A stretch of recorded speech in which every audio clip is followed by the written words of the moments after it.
Chris, we have a cigar review today. Oh, we smoking that COVID? Smoking that, dude. Who's gonna make the first COVID? Oh, No shit. the C19. We should do it. Oh fuck! Why didn't we do that? Oh man, it could have been clever. Or we just call it the COVID killer. Ooh. Or we just call it Vax. C-Vax. Dude, that would be dope. Why did we not do that? Dude, those would sell like hotcakes. No one steal our fucking idea. If I swear to God, if I see this on the fucking market in like the next month, I'm going to beat the shit out of someone. We should call it C-Vax, dude. Let's do it. I got some people to call after this. All right. So we do have a review today. Chris and I, we have really been kind of like going back into the archives recently, doing some old school stuff. I just actually reviewed yesterday, which will be available on the website hopefully in the next couple of weeks, the Don Pepin Garcia Blue, the original. It's like I smoke that cigar pretty frequently, but never reviewed it. And I was just like, I want to fucking review it. I'm just like going back into the archives, like some of these really good, because we've been smoking a lot of new school stuff recently. I mean, for an extended period of time, right? And it's kind of cool just because we're in a little bit of a lull with people coming out with new releases right now. It's like, I kind of want to get back to some of the old school stuff. Like, where did it all begin? Like some of the tried and true. This is like going back to the 80s in the discovery and the emergence of rap, dude. Like, you got to start with the roots, man. The OGs, like, you got to... You watch that Netflix documentary? No. Dude, there's a Netflix documentary called The History of Hip Hop, and it is fucking phenomenal. I bet. Like, legit one of the coolest documentaries I've ever seen. Like, I'm obsessed with it. Every time there's a new season that comes out, I'm in it. But there's only like 4 episodes per season, so it's kind of a cock tease a little bit. But yeah, it's important to be a little nostalgic and go back and appreciate the old times. Yeah, you know? I agree. And then this week, we're actually breaking down the Padron 1964 Anniversary. Classic. It's the Exclusivo Natural.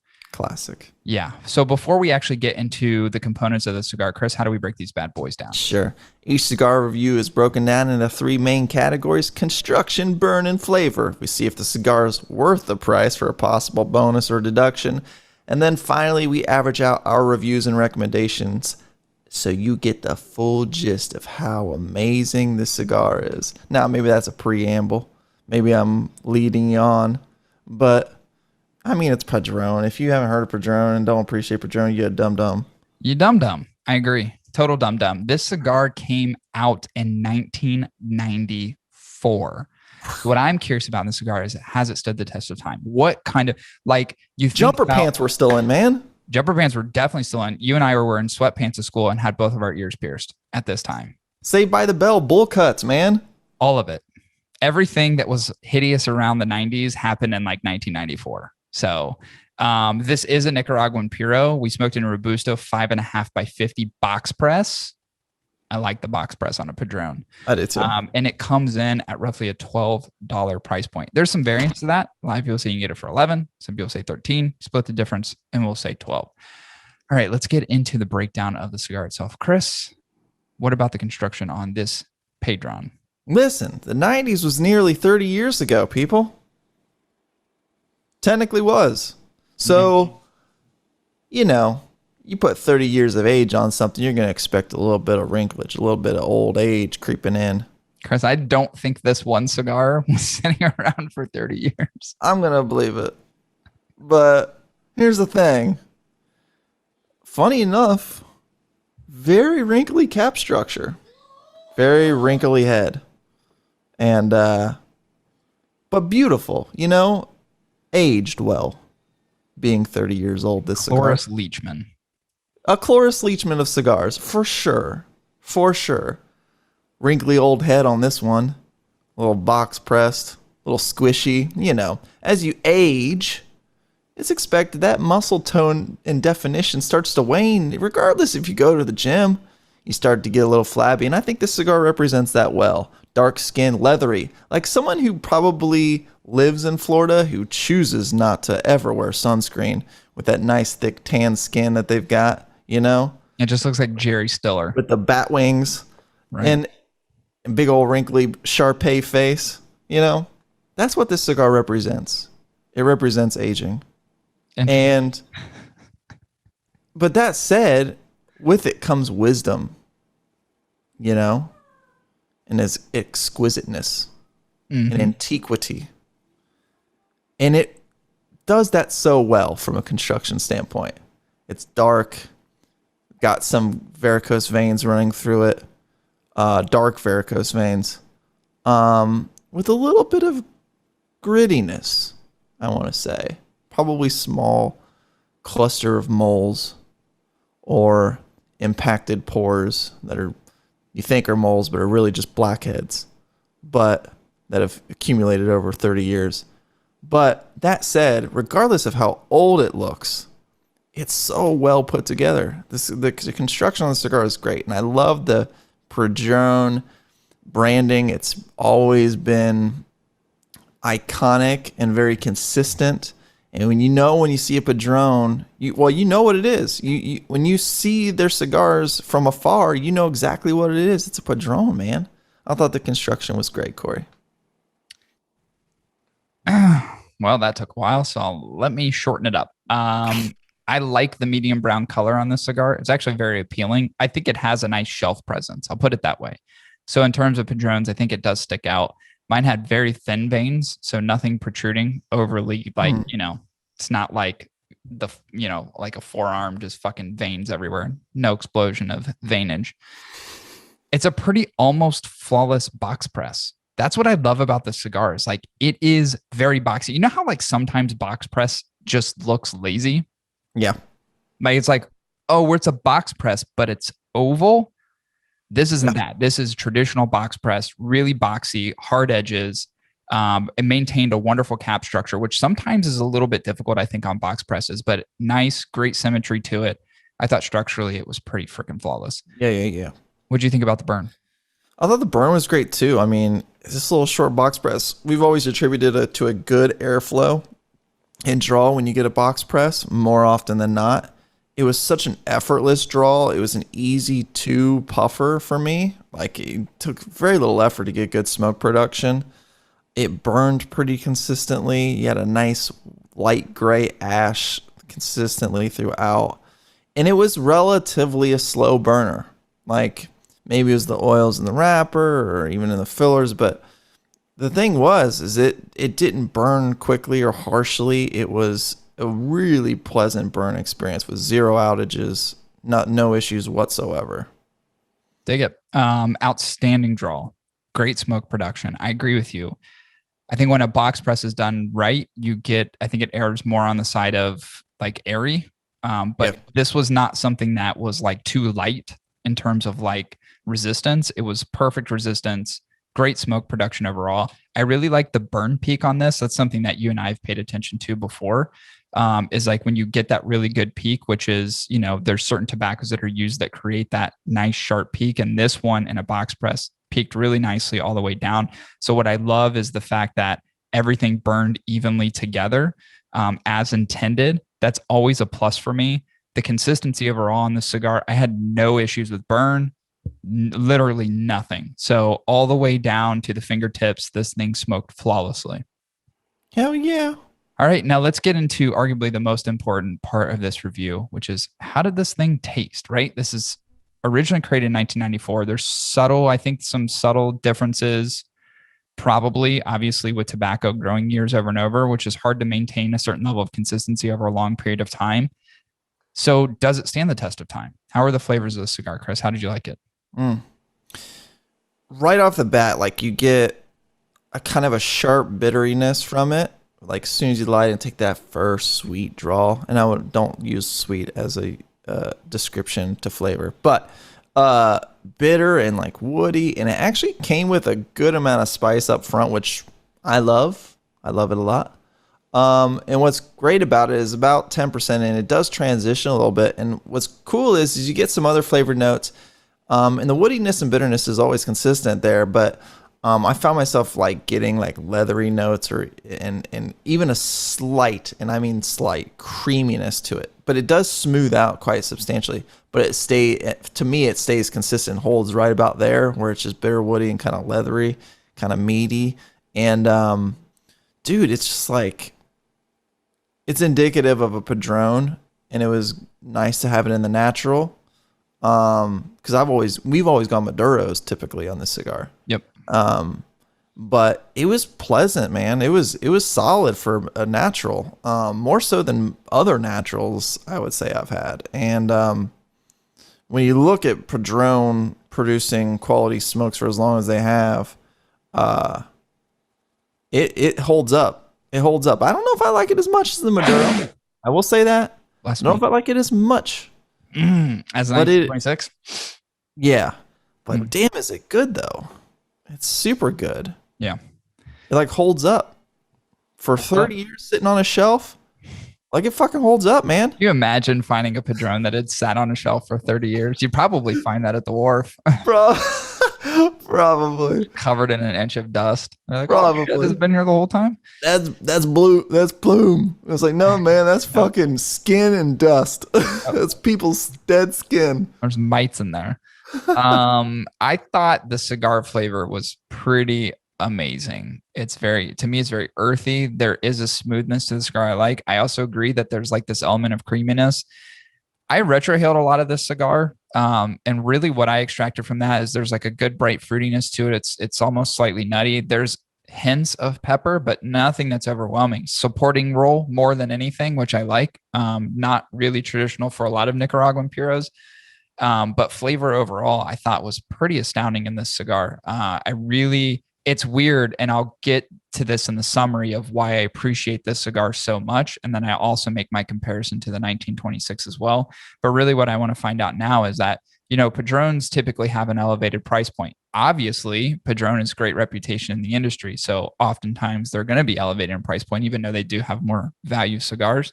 But I would argue they're not as good as, when you get into the 1964, the 1926s, and so on, and all the iterations of those. But what did you think about the price point overall? This is roughly $12 price of admission. Dude, I mean, construction's amazing. The burn was exquisitely flawless, and the flavors are so indicative of a good Padron. And I have nothing bad to say about any of the flavor. Even when I say with an asterisk, I may prefer the Maduro more. But dude, it's like hard to dispute. It's like they have a reputation to produce such quality cigars that it's hard to scoff at the $12 price point. I mean, it was an hour and 15-minute smoke for me, and I babied it because it's in 1964, and you want to enjoy it. And it just holds up perfectly. It's like there was no surprises or disappointments in it for me. It tasted amazing, and it was a great smoking experience overall. I'm sitting on the back patio or balcony, sun beating down on me, nice blue sky, birds chirping. Fucking one lands on my shoulder. I'm like, hello, bird. Like, it was just a happy fucking experience, man. It was great. So I can't dispute $12 for it. I can't say, no, it ain't worth it. So do you think it is worth it? I think the price is spot on for this cigar. Yeah, I would agree. I like the price of this cigar. I think it's so appropriate. As a matter of fact, it's kind of weird. Oftentimes you say this, and we've said this about some cigars before, where we're like, you should charge more for this. I don't think you should charge more for this, but I wouldn't be opposed to paying a little bit more for this. Now, I'm not saying, let's take this 1964 Anniversary Natural and, bump it up to 18, 19 bucks. That's not what I'm saying. But if I saw this on a shelf for 13, 14 bucks and the mood was right, I'd pay it. But I think $12 price point is really appropriate for this cigar. I agree. Mine probably smoked as long as yours did, just over an hour. Yeah. And I probably wasn't paying as much because I was under a very, very big time crunch to get it done. So, although I wanted to sit and enjoy it and would have rather probably not smoked it in that time frame, it was what it was. Still didn't waver at all from my expectations. So I do agree that it's worth the price. I would be open to paying a little bit more for it. If it was less than this, holy shit balls, obviously I'd have to give it a bonus. So that being said, let's summarize the cigar. Chris, Take us all the way back through. Take me back 30 years, Corey. Construction, flawless. 10 out of 10. Burn, 20 out of 20. Flawless. Nailing it. Flavor, great flavors, man. Great. 26 out of 30. Bonus for price? No, it's appropriately priced. No negatives, no positives. Perfectly priced, in my opinion. Mine comes out at a 93.3%, which is a highly recommended cigar. Interesting. You ready for this? Oh boy, did you go 95? 10 out of 10 on construction. Thought the construction in this box press was absolutely amazing. Box presses aren't always that easy. And I think the fact that it was as nice as it was and created those really, really symmetrical, sharp edges is always nice. It's very appealing. And I thought, construction overall was pretty amazing, as you would expect in more high-end Padrones. Outstanding draw, great smoke production, perfect burn, flawless, insanely consistent. So 20 out of 20 on burn. Now, really, really enjoyed the flavors of the cigar. Made in 1994 and really hasn't lost any of its appeal. Definitely stood the test of time. One of the things that I really like about smoking Padrones, in particular a 1964 iteration of or 1926, is that you've got these old school cigars that are staples and they've set the bar in terms of what a cigar should be in the industry. And a lot of people try to mimic what they are. And a lot has happened since 1994. There's different varietals, there's hybrids. There's been a lot of exploration and experimentation over a period of time, and people are making some really fucking good cigars, really good cigars. So it's really nice to reflect back on some of these OGs that have just absolutely been incredible cigars to smoke over such a long period of time. I think what it does for me is it gives me a sense of appreciation. I've been so used to smoking these new age cigars over a long period of time, and it's really nice just to go back to a Padron and go, this is why all this other stuff is where it is. This, man.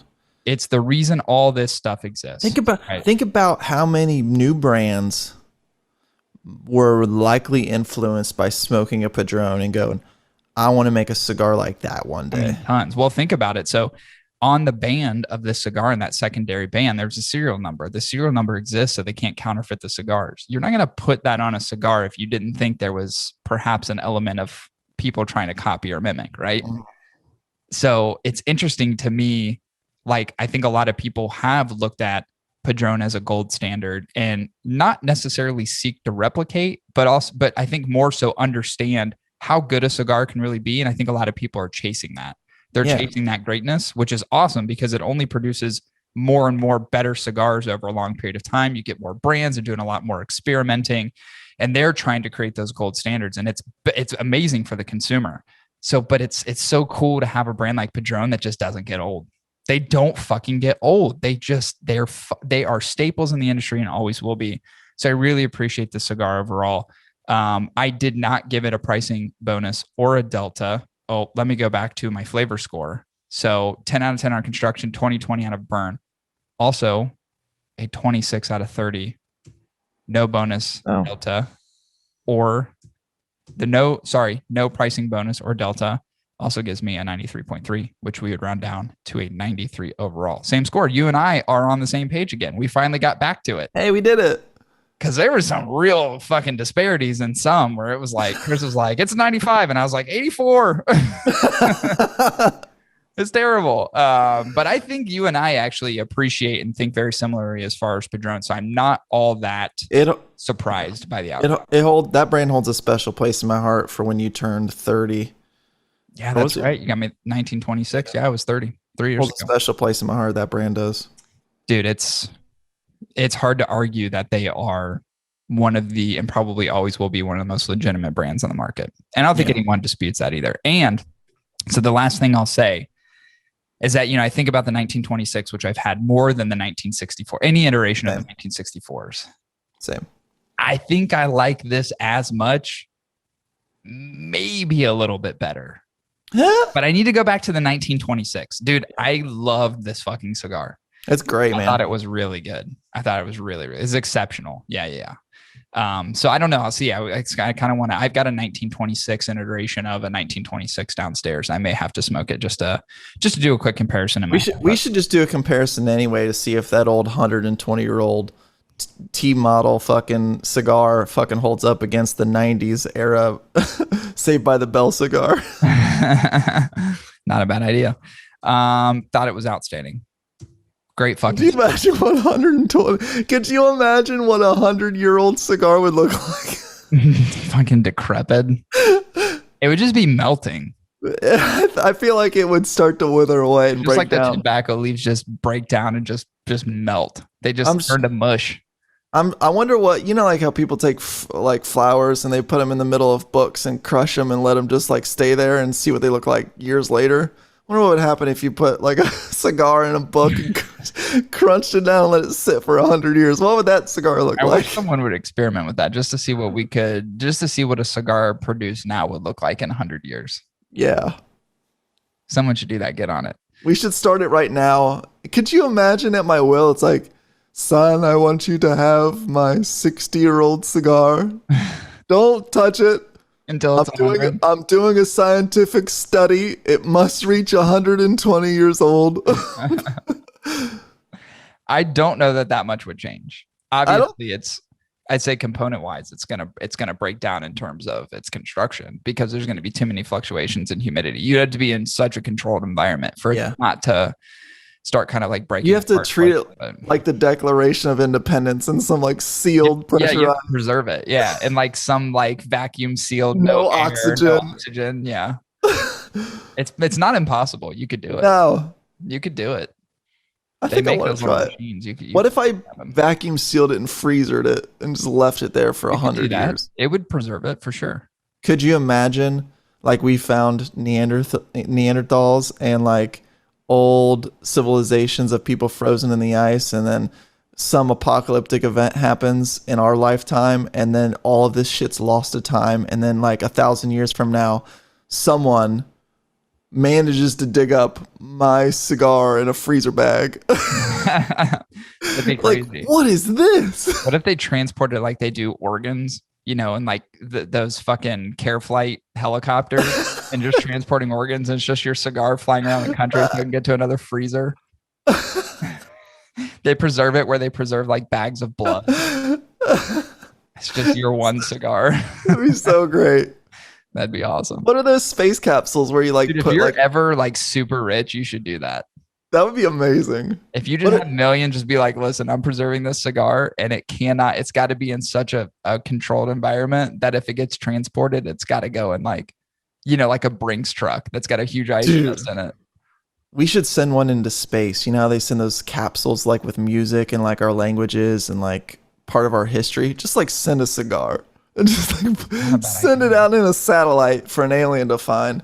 And they're like, what is this? Well, let's just wait till we create CVAX and we'll send CVAX up there. Dude, that'd be hilarious. That'd be awesome. I kind of want to make that cigar, so I'm going to propose that to someone. Smoke this before you visit. COVID may still be present. Yeah, up in space, turns this whole fucking thing. All the aliens get sick. Everyone who colonized Mars has fucking COVID. Turns them into zombies because of the fucking the oxygen levels and some of the other particulates in the air in Mars metastasize COVID-19 into this fucking nasty infection that causes people to turn to zombies. I could see it happening. Yeah, I can too. One person's little oxygen thing gets cut, and next thing, everyone's fucking throwing up blood inside their helmets and shit. We laugh now, but all right, let's end this episode. This concludes episode 197. It's crazy. I went through 197. Check out our show sponsor, My Cigar Pack. www.mycigarpack.com. You can check out their subscription. You can also check out the factory direct stuff as well. Waiting for the components of this month's pack, which of course I'll post on social media when it comes in. I heard it's a real banger. So hopefully it's a good one this month.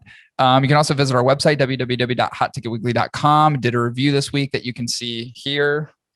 What was it? What did I do? Oh, I did the Roma Craft, ironically enough, Neanderthal. So I did that this week. So you can check that out on the website and all the other goodies, podcasts, reviews, and more. It's all housed on the website. Also, make sure you subscribe to YouTube.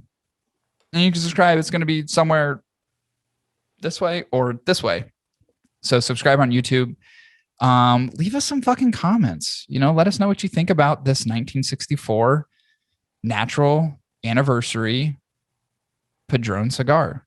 Let us know what you think about it. Does it stand the test of time? Is it worth the price? What do you call a caveman that does nothing but walking? A Neanderthal. Jesus Christ.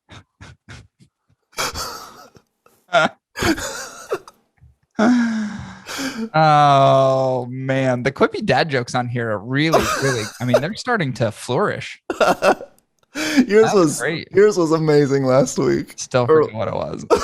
Don't even remember it now. I remember repeating it to Lauren, and she even was like, "That's fucking good." And I was like, "It felt good in the moment." It was good. It was good. All right, that's what we got to do. One dad joke per episode, off the top of the head. All right. All right, let's get the fuck out of here. This concludes episode 197. We'll be back at you next week with episode 198. See you, everyone.